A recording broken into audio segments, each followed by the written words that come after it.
não tem respaldo. Doutor Vinícius Nelson. Nós, sobre as imagens, nós queremos falar uma coisa muito importante. A gente usa um termo de semântica, idolatria e veneração. Quando a gente tem uma imagem, no caso, um busto de um herói da nacionalidade, ninguém está adorando Dom Pedro I, Dom Pedro II, ninguém está adorando ninguém disso. Quando você tem no seu bolso um retrato da sua esposa, e eu também, dos meus filhos, dos meus netos, a gente não está adorando a imagem, está simplesmente lembrando de alguém que foi herói da fé e que merece ser respeitado, merece servir de exemplo.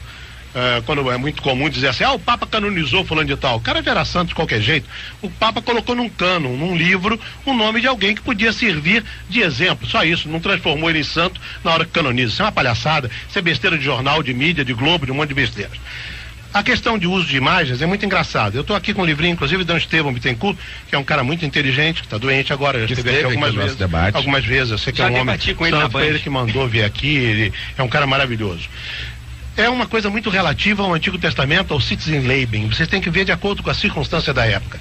Na época, o povo israelita não poderia jamais fazer imagens, porque os cananeus tinham imagens, os povos pagãos tinham imagem, e Deus, de acordo com as circunstâncias da época, proibia o uso de imagens. Está escrito, proibindo, sem dúvida nenhuma. O livro do Êxodo 24 proíbe os israelitas confecção de imagens. Por quê? Porque a nacionalidade era guardada às custas da fé. Se um povo era, sem dúvida nenhuma, subjugado, a primeira coisa que unia era a fé. Tanto que se mandava fazer o Herém. Imagina, nós nunca entenderíamos no dia de hoje Deus mandando matar homens, mulheres e crianças, de destruir totalmente. Por quê? Porque a fé era a base, o fundamento do povo de Deus que devia conservar. Mas nós vemos também que em Êxodo 25, o Senhor Deus mandou Moisés colocar 2 querubins de ouro sobre o propiciatório da arca. Era pelo propiciatório, configurava Javé. Ele falava, sobre o propiciatório, ele falava ao seu povo. E a Bíblia costuma dizer que Javé está sentado sobre os querubins. Isso está lá, conforme 1 Samuel 4:4, 2 Samuel 6:2, 2 Reis 10:15, Salmo 79, no caso 80, ou Salmo 98 ou 99. Então, quando Deus faz, em 1 de Reis, o texto menciona os querubins postos junto à Arca da Aliança no Templo de Salomão. Foi o próprio Deus que manda Moisés fazer querubins, imagens de anjos. As paredes do Templo de Salomão foram revestidas de imagens de querubins. 1 Reis 6:29 e seguintes. Em Números 21, a gente vê que o Senhor Deus mandou confeccionar a serpente de bronze para curar o povo mordido por serpentes. Quem olhasse para aquela serpente, claro que aquilo simbolizava o Cristo que depois seria levantado entre o céu e a terra. Mas quem olhasse para uma serpente ficaria curado e não morreria. Imagina se Deus estava mandando adorar a porcaria da serpente de bronze. Jamais pensou nisso. Deus queria que, pela fé de quem olhasse para a serpente, fé num Deus único, verdadeiro, Javé, ele estivesse salvo e fosse curado. Então, quando nós olhamos para uma imagem, nós lembramos de alguém que foi um herói da fé e recordamos a vida que ele levou de sacrifício, de angústias, de preocupações, de virtudes, e aí o louvamos por aquilo. Quem adorar na Igreja Católica uma imagem, quem dobrar o joelho por uma imagem, mas tem gente que faz, meu Deus, tem evangélico que faz coisas do Velho Oeste. Ontem eu vi um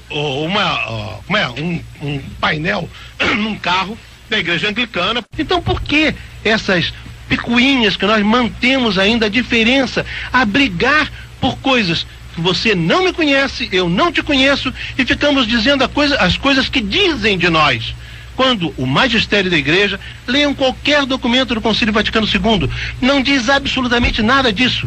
E a Dei Verbum diz, a palavra de Deus é importante e a ela se subjugam todas as coisas. Pastor Fabiano.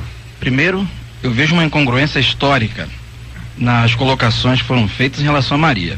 Porque o saltério de Maria forçosamente torna os títulos divinos, transpõe para Maria. O saltério de Maria. Tem saltério, um documento. Não sei o que é isso. Você trazer esse documento escrito em latim. Você está ocultando. Não sei o que é saltério de Maria. Nós nunca ouvimos esse termo na Igreja Católica. Que isso, Meu Deus, isso. Saltério de Maria.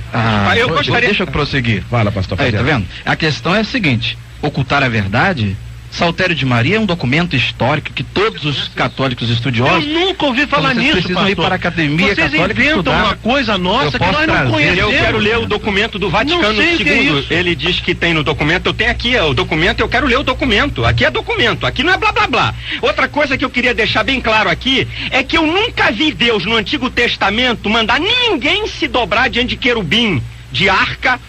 Ninguém é abolido. Mandou fazer imagem. Mandou fazer, mas não mandou se dobrar. Agora eu quero saber qual é o dia que a Igreja Católica, que tem acesso à mídia como ninguém nesse país, eles fazem a hora que eles querem, eles entram em cadeia nacional de televisão, que eles têm poder político para isso.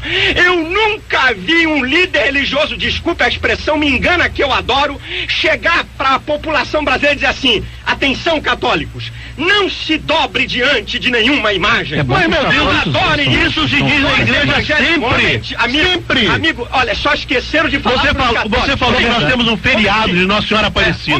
Um feriado que foi feito no puxa-saquismo do presidente Figueiredo para bajular a igreja nunca pediu a ele isso. Documento da Igreja Católica, Compêndio Vaticano II, página 109. Eu tô dando o documento, né? Blá blá blá.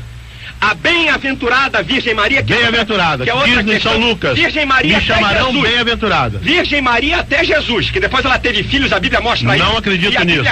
A Bíblia fala, os católicos dizem que os filhos eram parentes, mas quando a Bíblia fala de parentes, Lucas 1:35 chama Isabel de prima. A Bíblia define o que é parentesco de Maria e define o que é filho. No aramaico não diz isso. Vamos deixar essa de lado. O que tem a ver aramaico? No aramaico não diz. A língua aramaica não tinha a palavra irmãos, nem primos. Meu amigo, você não está falando com quem não conhece. Pastor Silas, eu pedi ao Leão que eu não queria fazer polêmica, porque eu acho que o amor deveria mais. Mas não tem ninguém fazendo polêmica. Por mentira, eu gostaria de ler o parte a parte. Eu não tenho mentira aqui. Se alguém tá com mentira, não sou eu. Documento Vaticano II, página 109. A bem-aventurada Virgem Maria é invocada na igreja sob os títulos de advogada, auxiliadora, adjutriz e medianeira. Teologicamente errado. A Bíblia, nem os apóstolos, nem Jesus dão a Maria a questão de mediação. Não dão. Outra coisa, quando você diz assim: olha, você anda com a foto do teu filho e da tua mulher no teu bolso, é pra você lembrar. Só que não é pra mim me ajoelhar diante de foto de meu filho, não. Não é pra me pedir alguma graça que só a Deus eu tenho que pedir. Que eu tenho que invocar Deus, porque é Deus que controla a minha vida. Sem dúvida é Deus nenhuma. que me abençoa. Não é Paulo. Paulo já está morto. Paulo não faz nada por ninguém, meus amigos católicos. Maria não faz nada por ninguém. João não faz nada por ninguém, já está morto. No credo que você reza e eu, nós acreditamos na comunhão dos santos, na comunhão de todos que estão vivos. Deus não voltar para falar sobre isso aqui. Vamos pro intervalo. E quando abriram a cortina da inauguração, disseram: ó, aí ficou Nossa Senhora do Ó. O povo inventa essas bobagens e continua pela tradição de ignorância do povo. Maria é uma só. Não existe coisa nenhuma que modifique Nossa Senhora de Fátima ou de Lourdes ou não sei o que. Nada disso. Maria, mãe de Jesus, que mudou de roupa. E só é colocada como uma imagem para representar alguém que foi obediente à vontade de Deus. Esse é o valor maior de Maria. E só.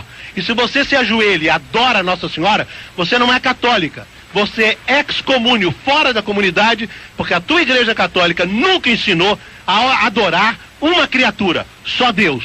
Você está errada e nunca escutou, nem aprendeu de padre nenhum, nem do magistério da igreja, esse ensinamento de adoração. Muito bem. Completamente errado. O Roberto Carlos é católico? É. Católico praticante? Eu não sei se é praticante. Bom, eu não sei. Porque ele gravou a música falando exatamente isso. Quer dizer... Então ele também não pertence à hierarquia da igreja, ele também não é. Eu gostaria de fazer então ele também não é. Não fala em adoração. Então, mas fala de todas as nossas senhoras. Olha, existe o seguinte, vou dizer qual é a grande jogada disso tudo. Primeiro eu queria dizer que Paulo diz que foi para isso que Cristo morreu e tornou a viver, para ser Senhor dos vivos e dos mortos. Jesus é Senhor de vivos e de mortos. Ele, quando ressuscitou, ele é chamado de primogênito dentre os mortos em Apocalipse 1:5, porque foi o primeiro a sair da morte para nunca mais voltar para lá. Em Apocalipse 1:18 diz que ele tem as chaves da morte e do inferno, porque ele é que vai trazer a vida àqueles que morreram em Cristo para a salvação eterna e trazer no final, para a segunda ressurreição, para o julgamento eterno e a condenação.